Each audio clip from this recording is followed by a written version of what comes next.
بسم اللہ الرحمن الرحیم۔ میرے معزز و محترم دوستو، السلام علیکم۔ دوستو، آج کی اس ویڈیو میں ہم آپ کے سامنے پیش کرنے جا رہے ہیں ایک ناقابل یقین کہانی۔ تو چلتے ہیں آج کی خوبصورت ویڈیو کی جانب، لیکن اس سے پہلے آپ تمام دوستوں سے گزارش ہے کہ اگر آپ نے ہمارے چینل کو سبسکرائب نہیں کیا تو پلیز ہمارے چینل کو سبسکرائب کر لیں، شکریہ۔ میرا نام محبوب علی ہے۔ میں جسمانی اعتبار سے ایک کڑیل اور مضبوط کاٹی کا جوان تھا۔ یہ واقعہ میرے ساتھ 1980 میں پیش آیا، جب میں 25 سال کا تھا۔ اس وقت شہر اتنی زیادہ آبادی والی نہیں تھے، آبادی بہت کم اور دور دور ہوا کرتی تھی۔ ہم سرگودا کے ایک گاؤں میں رہتے تھے اور میں پیشے کے اعتبار سے ایک کوچوان تھا۔ چونکہ اس وقت جدید ذرائع آمد و رفت جیسا کہ موٹر سائیکل، گاڑیاں وغیرہ عام نہیں تھیں، کہیں آنے جانے کے لیے عموماً تانگے استعمال ہوتے تھے۔ ہم جہاں رہتے تھے وہاں تقریباً 40 گھر اور بھی تھے۔ ان میں سے ایک گھر احمد خان کا تھا، جس کی بیوی اکثر بیمار رہتی تھی اور کئی بار اس کو ہسپتال منتقل کرنا پڑ جاتا۔ واقعہ کچھ یوں ہے کہ گرمیوں کی ایک رات اچانک 10 بجے کے قریب اس کی طبیعت بہت شدید خراب ہو گئی اور ہسپتال لے جانے کے سوا کوئی چارہ نہیں تھا۔ سارا علاقہ ویران تھا، اس لیے اس وقت کوئی بھی کوچوان ہسپتال لے جانے پر راضی نہیں تھا۔ احمد خان کی بیوی کی طبیعت بگڑتی چلی جا رہی تھی۔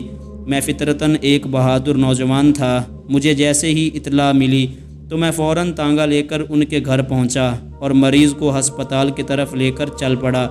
رات 12 بجے ہم سول ہسپتال میں پہنچے اور مریض کو داخل کروا دیا۔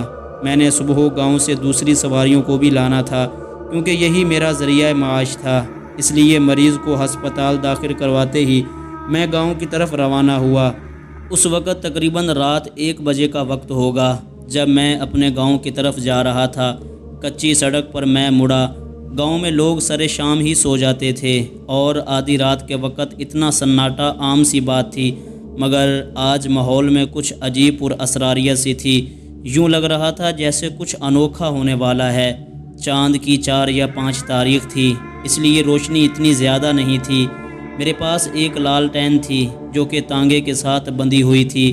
میں ابھی کچھ دور ہی چلا ہوں گا کہ میری نظر ایک برقع پوش خاتون پر پڑی جو کہ راستے کے داہنی طرف کھڑی تھی اور مجھے ہاتھ سے روکنے کا اشارہ کر رہی تھی۔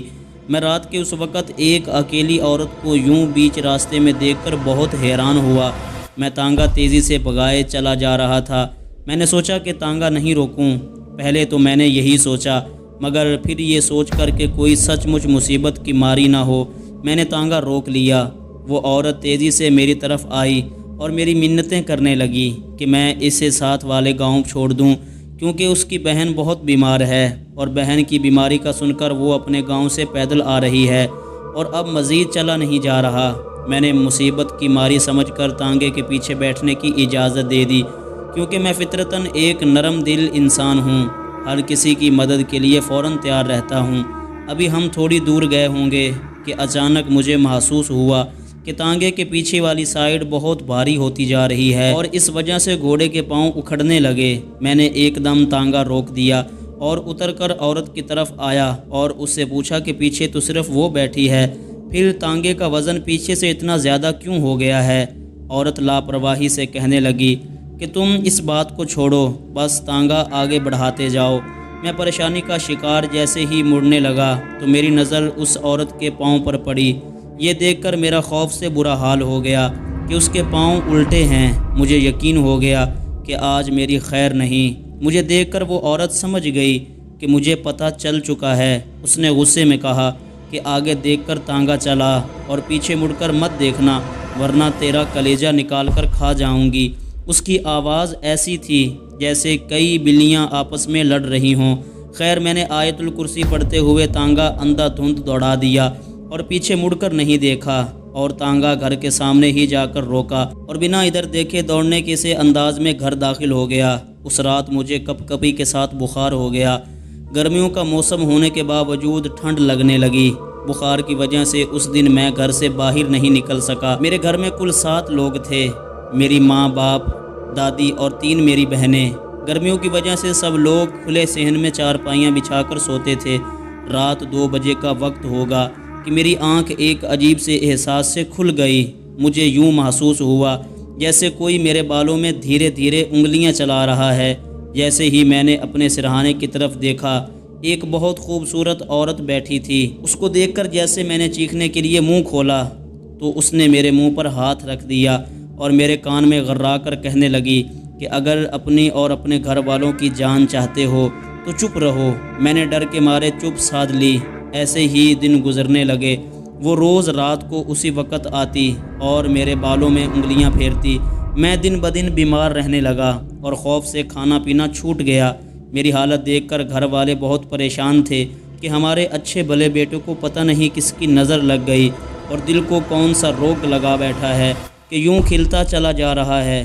شہر کے سب ڈاکٹروں کو دکھا لیا، سب ٹیسٹ کروا لیے، مگر سب ایک ہی بات کہتے ہیں کہ اس کو کوئی بیماری نہیں۔ میں اپنے گھر والوں کی پریشانی دیکھ رہا تھا، مگر ان کو اس ڈر کے مارے کچھ نہیں بتا سکتا تھا کہ وہ ڈائن یا چڑیل انہیں کوئی نقصان نہ پہنچا دے۔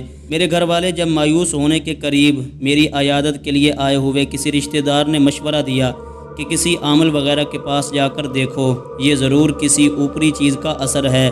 گھر والوں کو امید کی ایک کرن نظر آئی اور اگلے ہی دن میرے والد صاحب اور چچا زاد بھائی ساہیوال روانہ ہو گئے، کیونکہ وہاں ان دنوں ایک عامل کی بہت شہرت تھی۔ 2 دن بعد وہ لوگ اسی عامل کو لے کر ساتھ لوٹے۔ اس عامل نے مجھے دیکھتے ہی کہہ دیا کہ اس پر بہت خطرناک چڑیل کا اثر ہے۔ میں اس کو بھگانے کا عمل رات 12 بجے کے بعد شروع کروں گا، جو کہ 3 دن تک جاری رہے گا، اور اس دوران میرے اور اس جوان کے کمرے میں کوئی نہیں آئے گا۔ رات 12 بجے عمل شروع ہوا۔ سب گھر والے عامل کی ہدایت کے پیش نظر صحن میں تھے۔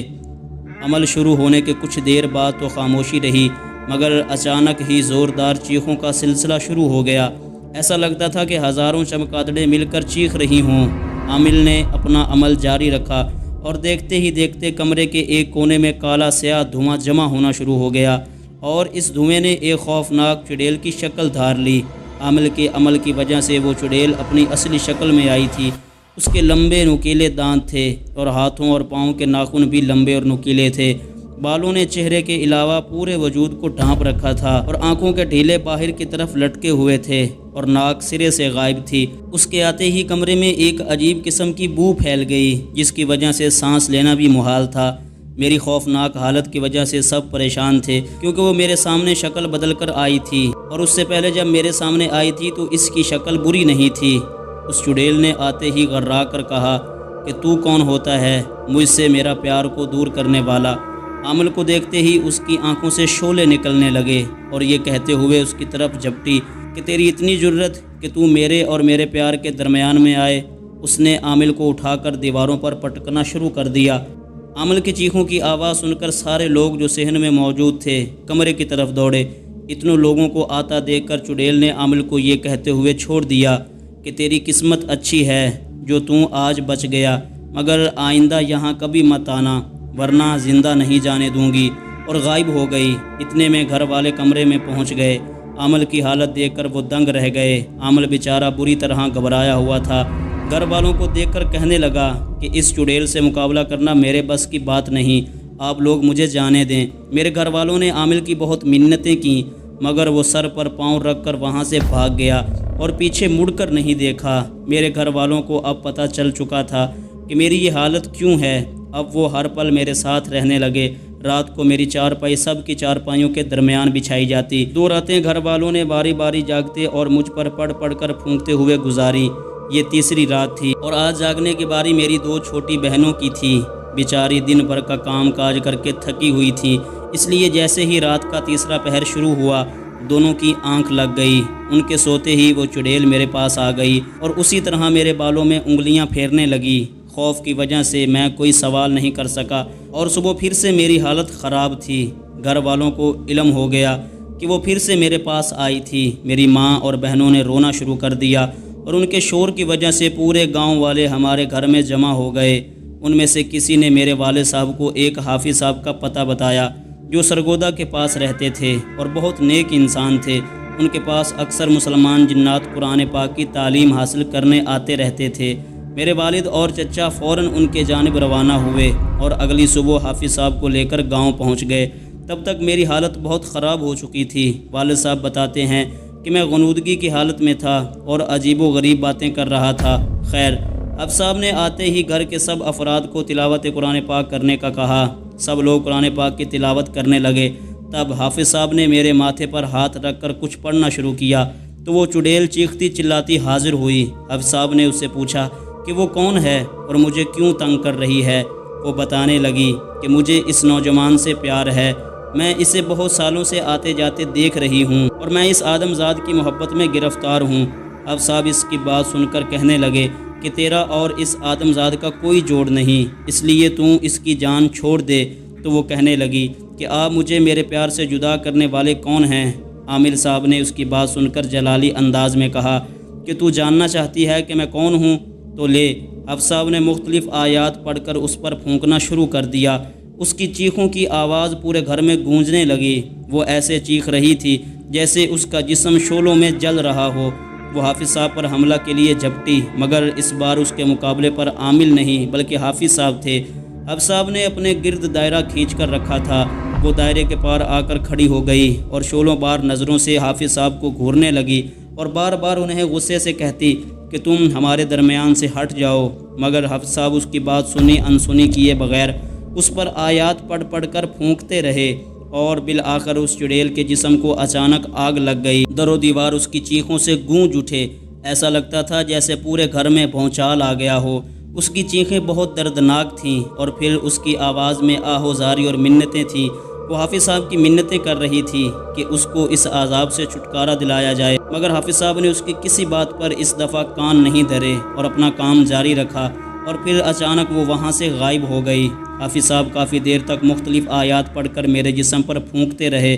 کچھ دیر بعد میرا بخار کم ہونا شروع ہو گیا اور مجھے ہوش آ گیا۔ میرا جسم بالکل ہلکا پھلکا ہو گیا۔ مجھے ہوش میں آتے دیکھ کر گھر والوں نے خدا کا لاکھ لاکھ شکر ادا کیا کہ ہمارا بیٹا ٹھیک ہو گیا۔ حافظ صاحب نے گھر والوں کو نماز پنجگانہ اور تلاوت قرآن پاک کی تلقین کی، کیونکہ اس پاک کتاب میں ہر مسئلے کا حل اور ہر بیماری کی شفا موجود ہے۔ حافظ صاحب نے جاتے جاتے پانی دم کر کے گھر کے چاروں کونوں میں چھڑک دیا اور مجھے گلے میں پہننے کے لیے ایک تعویذ دیا تاکہ آئندہ کوئی ناخوشگوار واقعہ پیش نہ آئے۔ حافظ صاحب نے میرے گھر والوں کو بتایا کہ وہ ایک خبیث چڑیل تھی جو ویرانے میں بھٹکتی رہتی تھی۔ میں چونکہ ایک گبرو نوجوان تھا، اس لیے مجھے دیکھ کر وہ مجھ پر مر مٹی اور اپنی شیطانی خواہشات کے لیے مجھے استعمال کرنا چاہتی تھی۔ وہ مجھ سے کہنے لگے کہ بیٹا 5 وقت کی نماز پڑھو اور رات کے وقت غیر ضروری سفر سے گریز کرو۔ اللہ تعالیٰ کا ذکر ہر وقت تمہارے گھر میں گونجنا چاہیے۔ اور اس کے بعد حافظ صاحب چلے گئے۔ میں نے کوچوانی چھوڑ دی اور اپنے گاؤں میں ایک دکان کھول لی۔ رفتہ رفتہ میری دکان چل پڑی اور میرے کاروبار میں ترقی ہوتی چلی گئی۔ میرے گھر والے آج بھی ان حافظ صاحب کو دعائیں دیتے ہیں۔ دوستو، امید ہے آپ کو ویڈیو پسند آئی ہوگی۔ اگر ویڈیو پسند آئی ہو تو ویڈیو کو لائک کیجئے، چینل کو سبسکرائب کیجئے اور اپنے دوستوں کے ساتھ شیئر ضرور کیجئے۔ شکریہ۔